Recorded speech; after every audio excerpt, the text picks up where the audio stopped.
Bless the Lord today. He has led you on.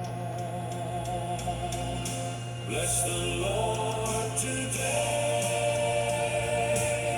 Praise His name one by one. Bless the Lord today. See what love has done. Bless the Lord today. Praise His name one by one.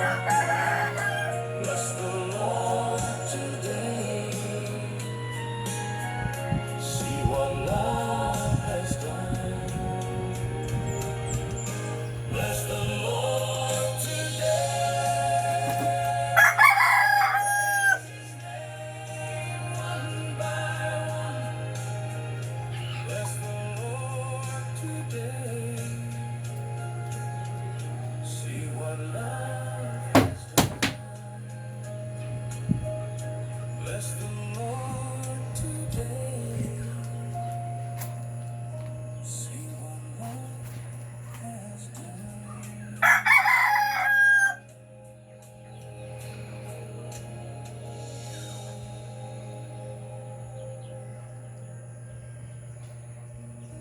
Alright, isang magandang umaga sa ating pong mga giliw na taga-subaybay at sa ating pong mga minamahal na members, super chatters at sa mga walang sawang taga-suporta ng ating channel ni Kuya Dan TV Vlog. Alright, today is Friday, July 24, 2026. Time check po tayo. Meron po tayong 6:30 AM Pilipinas Standard Time. Alright.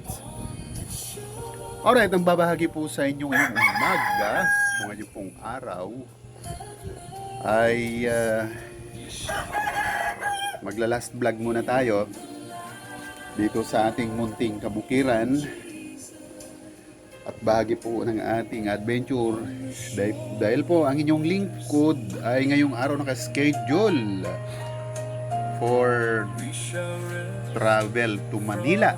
Okay, pansamantala muna tayong pumunta ng Manila para sa ilang araw na mahalagang mga commitments. Kaya kailangan iwanan natin ang ating bukid. So far, so good ang balita dahil pwede nating maiwan sa mga ilang araw ang ating mga alaga, ating mga halaman, at the same time ang ating pong mga kamanukan. Dahil po naman ang ating kuya, nakagagaling lang po rin ng Manila for medication, ay nangako at andito na po siya. Nandito na po siya para siya ang magbantay sa ating pong bukid o bahay kubo. Hindi kailangan bantayan itong bahay kubo. But then, alam nyo naman po si Kuya Dan na hindi makaalis-alis because of ating mga pets. So, my Kuya Mike was already here last night pa o yesterday pa. Tapos nandun po siya sa kanyang lote, naglilinis-linis. Pero siya po ang mag-i-stay rito while na si Kuya Dan ay nasa Maynila. Sabi ko nga po, para sa ilang araw ng mga commitments. Alright, so tingnan natin itong ating dalawang very sweet. Oh, sana all. Tulog pa sila. Walang kaalam-alam na ang kanyang Kuya Dan ay babiyahe maya-maya. Sana all sweet. O, ganyan ha. Mga giliw nating taga-subaybay, sana lagi kayong sweet sa inyo pong mga kaibigan, sa inyo pong mga sweetheart, sa inyo pong mga husband, wife. Kasi nga po, tingnan natin ang ating hugot. Kahit nga po ang mga pets ay nagpaparamdam ng kanilang sweetness sa kanilang mga kaibigan nila. Oh, sarap tulog nila. Kumustahin naman natin at magpaalam tayo dito sa... Oh, see? Ebe ng mga kamanukan, sweet sila, oh. Oh, hindi ko sila pwedeng pakawalan ngayon kasi maulan. At may iwan ko sila, baka si Kuya Mike ay medyo senior na yon, super senior na sa atin yon. Baka mahirapan siyang magpabalik dito sa loob. So 2 days ko na silang pinalaya, gumala, hapon nang dumating. So nag-enjoy sila sa labas.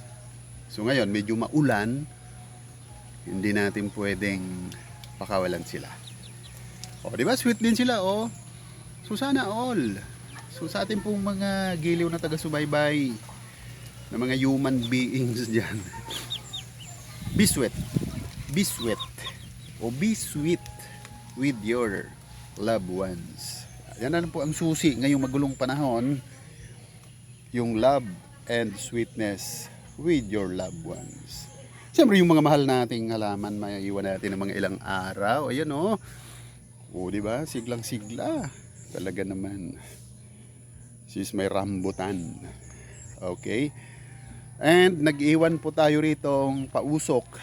Alam nyo po, ang woods na yan, firewood na yan, umulan man po, nang kayang-kaya niyang i-absorb, hindi namamatay ang apoy. Actually, itong isang to, ay mahaba yan, mga isang dipa. So ngayon po ay kakapraso na lang dahil unti-unti umuusok lang po siya. So protection yan sa mga harmful flies na maaring kumagat sa mga hayop o sa tao, sa atin. Hindi lang po lamok, may mga flies po na nangangagat na nakaka-irritate sa balat. So sa pamagitan po ng pagpabusok na yan, tumatakbo sila. Alright, so hello there. Itong isang ito, nag-uusyuso dyan sa puno ng rambutan na yan. Ewan ko kung anong hinahanap niya dyan. Ayan, masisigla sila. Dahil makulimlim, medyo pumapatak-patak ang ulan, nag-aambon. Favorite nilang weather na yan. Look at that. The guyabano. Wow. Tangkad na sa akin. Diba? Binablog ko lang ito. Ay patuhod ko lang. So this time yan po, tinitingala na natin. Yan o. Tingnan mo. Lumampas na sa akin ang tangkad niya. Ang bilis. Ang bilis. Alright, so there. Andun yung another rambutan. There. Ayan, may gapangan na yung another puno ng dragon fruit. Ayan. Pagapang na siya ng pagapang. Paakyat na dito sa ginawa nating ayan. Diyan siya sasampay pagdating na ng kanyang oras na siya po ay ready na mamunga. Nakabitin. So may bitinan na po siya. Ayan. And yung isa dito, ayan, on the go na siya. Ang dami-dami na ng sanga-sanga na. Ready na silang umakyat din dito sa kanyang gapangan. Ayan na siya. Aakyat na. Alright, so medyo lumalakas ang ulan. Balik tayo dun sa ating kubo. Kasi medyo malakas ng ulan. Alright. Siyempre, hindi natin nakakalimutan bago tayo umalis mamaya. May nakaplay pa rin po tayo mga sinusuportahan nating WH. So mega love shout out kay Noel Pipito. Mega love shout out Noel, ang aking anak dyan sa Cebu, Barili, Cebu. Budots Win 55, ayan, nandiyan po kayo. And si Elmer Moto, andyan. And yung isa pa, si Nympha. Ayan, nakaplay kayo Nympha kay Kuya Dan. Tutuloy natin yan pagdating natin sa Maynila. Maybe tomorrow, andun na tayo. Wala na pong problema. Kasi malakas ang ating wifi doon. And 2 laptop pagaganahin natin, so matutuloy-tuloy natin noon. Mga ilang araw lang yan, dahil back to kubo naman tayo. Kasi mamimiss tayo ni Sulpot. Mamimiss tayo noon, iiyak yun pag alis ko. Kaya lilinlangin ko lang siya mamaya. Iakyat ko muna siya doon sa taas. Sasaraduhan ko ang pinto para pag alis ko hindi siya makasunod. Alright. So, teknik-teknik lang. Okay? O, di ba? Saging, nag-aanyaya na. Nasabi niya, Kuya Dan, malapit na tayong magbigay ng bunga. Alright, and of course, yung ating pong mga kasaba, yan, mga ilang buwan pa yan, ay ready na rin po yan for harvest. Para mapakinabangan na natin. Ayan, tataas na rin nila, Okay, so dito ang aking eksperimento ulit. I-introduce ko sa inyo itong pinapabuhay natin, pinapatubo nating prutas. Ito. Ito po ay rambutan. Ayon sa research ko po, mahirap daw po magpatubo nito kung seedlings mula sa buto. Tawa pa yung AI na nagbibigay sa atin ng info. Napakaswerte mo, sir, kung ikaw ay makapatubo niyan. Ayan, nagtubo po. 100%. Bilangin natin. Ayan, isa. Ayan, dalawa. Tatlo. And here, 4. Ayan, matangkad na, so, itatransfer natin yan dyan. Diyan ko lang sila pinatubo sa tray na yan. So, pag isang dangkal niyan, ililipat ko naman siya sa isang maluwag siya na makabuelo, na lumaki ng lumaki. Tapos, mga hanggang patuhod, ang tangkad niya, ililipat ko na po siya sa talagang direct na sa lupa. So, hahanapan natin yan, tutulungan tayo ng ating research kung paano ang proseso ng pagpabuhay nito, kung saan ang magandang pwesto, the proper distance, the proper yung sunlight, mayroon tamaan siya pag sikat ng araw, pero hindi naman daw siya mababad sa sobrang init. Di susundin natin yon. Pero for the meantime ngayon, aalagaan natin siya na hindi masira ng manok o ng anuman na mga maaring makadisturbo dyan sa kanya. Hintayin natin ang pagtangkad niya at alaga yan sa dilig. Yan. Kailangan moist lang. Hindi naman pwede daw na babad siya sa daming tubig. So, parang baha. Hindi. Hindi naman siya maging dapat matuyuan. So, kung baga katamtaman lang, moist lang para medyo, di ba? Bago ang lahat, masarap muna yung moist.